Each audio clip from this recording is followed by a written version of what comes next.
उमर धीरे धीरे पल पल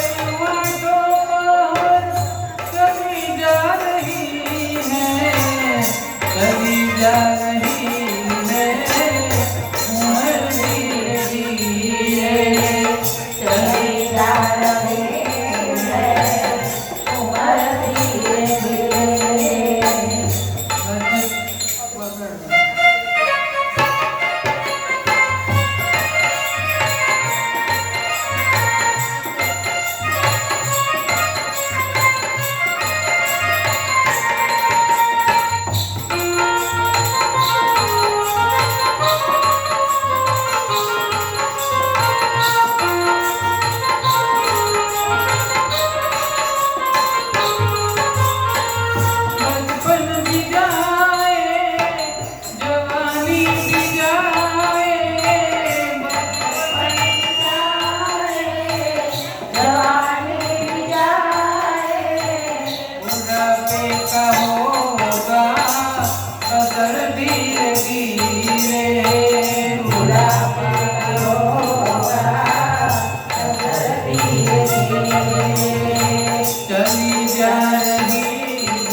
સંતની ટકોર આબાદ કામ કરી ગઈ।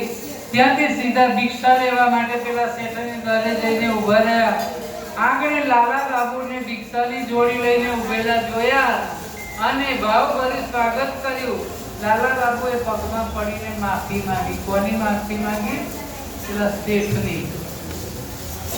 હરી અને આપણી વચ્ચે દીવાલ હોય ને તો તે કયો છે દીવાલ? કઈ છે? અહમની।